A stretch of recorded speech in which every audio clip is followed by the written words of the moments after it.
Thank you everyone for being here today. My name is Bert Houston, and I am speaking on behalf of a small team of machine learning researchers at USC and UCSD. So what I want to do today is talk a little bit about what we think is the biggest problem with adverse action notices today, talk about a different approach to fix it, and then describe software that we developed over the last week to do exactly that. So we don't have a lot of time, so what I would like to do is just jump right in. So the biggest issue that we see with adverse action notices today is the fact that lenders are using machine learning models to make lending decisions, but models don't provide principal reasons for their predictions. Okay? So to make things a little bit more concrete, here's a simple scoring system model that could be used for loan approval. This is a simple point system that uses age, income, savings, and credit history.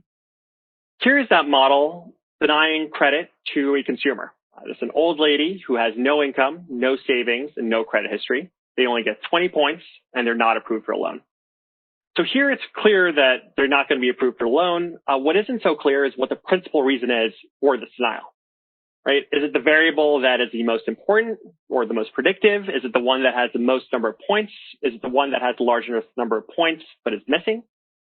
And what I'm trying to get at here is that this question doesn't come with a technical specification, right? There isn't a good or clear or correct way to answer this. And in situations like this, when there isn't a clear solution, everyone finds a different way to comply with this law. And most of the time, solutions are designed to get regulators off their back instead of helping consumers. And now, from a consumer's point of view, this isn't really the best question we could be asking in the first place, right? If we really wanted to help consumers, the question that we should be asking is, what can this person change in order to be approved for the loan?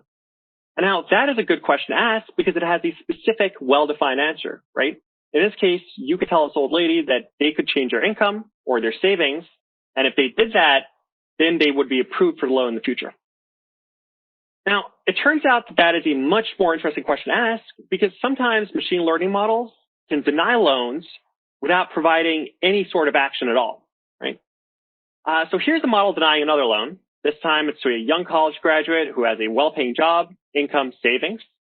And here they're also denied the loan.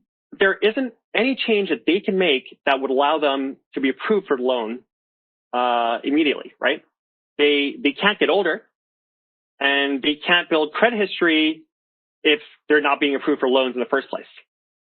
And now this is something that's interesting because it might be wrong, right? Like what you've done is that you've denied this person credit, and you've also denied them the ability to qualify for credit for the next 10 years.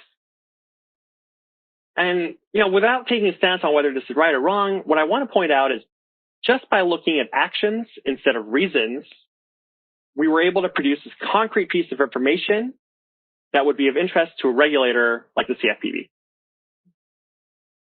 So in the sprint over the last week, we wanted to develop tools to deal with these issues.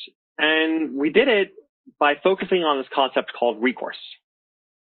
So formally, recourse in machine learning is your ability to obtain a desired prediction from a machine learning model by changing actionable input variables.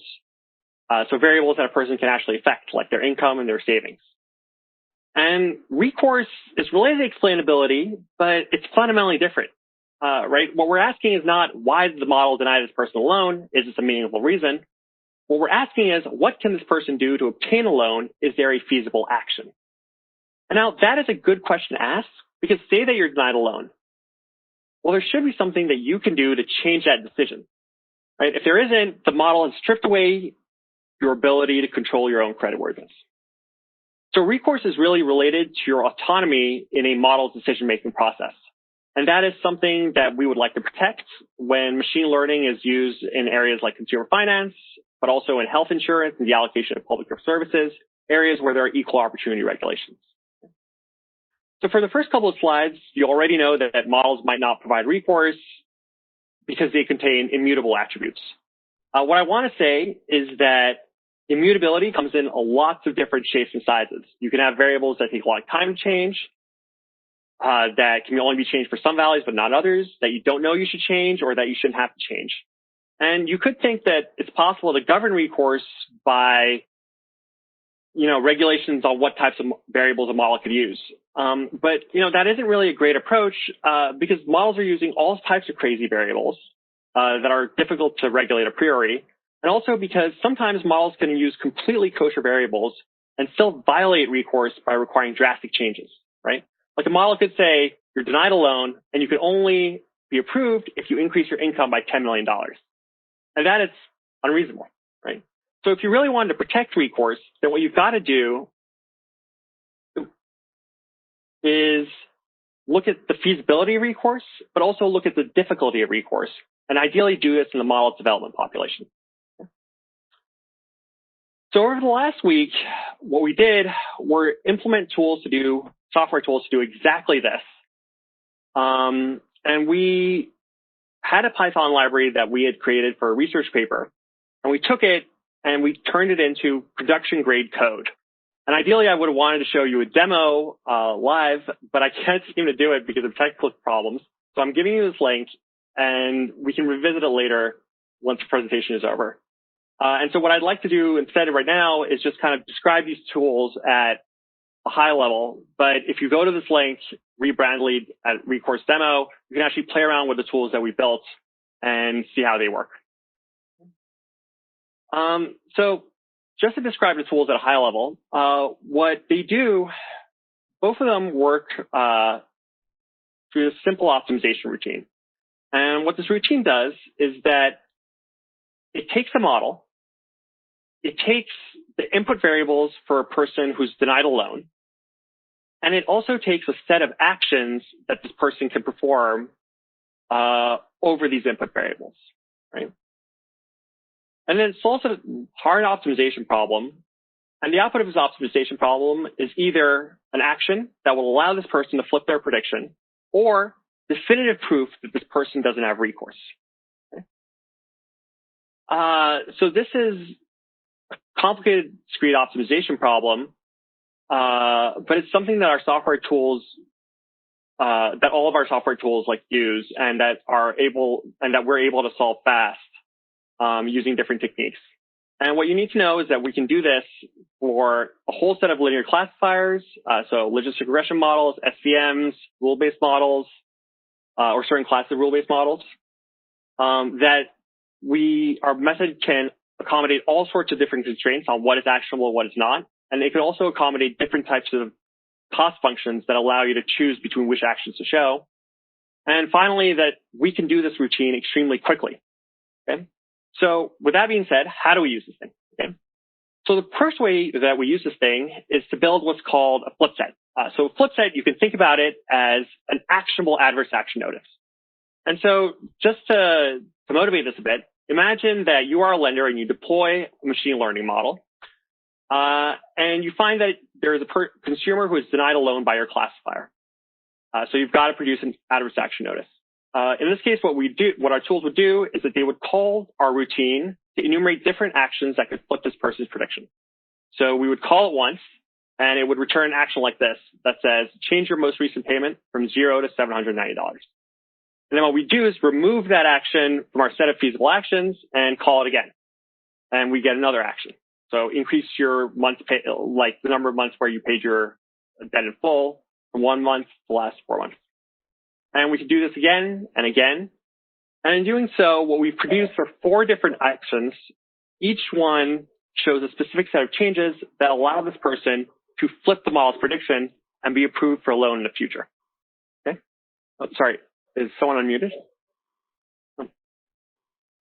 Either way. Okay. So the second tool that I wanted to discuss is a tool that allows you to do what's called a recourse audit. So the purpose of a recourse audit is to make sure that when you deploy a model, everyone in the population has some recourse. So if they're denied a loan, then there's some action that they can perform to be approved for a loan in the future. And to perform a recourse audit, all you've got to do is basically have some data about your population, look at everyone who's denied a loan, and then run our routine for each of these people to double check to see, how many of them actually have an action, and among the people who have an action, what the difficulty of recourse is for those people. So to motivate this, we're at 10 minutes, and we have a question in the queue. Okay. Give me 30 seconds, and I will just say it. So either way, I mean, the point of a recourse audit, it's something that you can use to figure out how many people are recourse and how difficult recourse is. And it can produce graphs like this that show you when models violate recourse. And you can use that as in something like model development to choose models that don't violate recourse and that make sure that, every consumer that you're facing has, you're not violating their right to autonomy. And so tools that we produce are recourse audits and Flipsets. They're good implementations of these online in Python. Everything is freely available and open source. And the key thing here, I think, is that, by focusing on this concept of recourse, it's something that has a definite answer. And because of this, we can provide these tools that allow you to protect autonomy in all sorts of different ways, right? Something like an audit, you could use it in model development, but you could also use it in procurement, an impact assessment. An examiner could use it to double check a model. Something like a Flipset, you could use it to create actionable adverse action notices. And you could also use it to check that recourse is satisfied in deployment. So that's all I wanted to say. Thank you. Thank you, Burke and Team 9.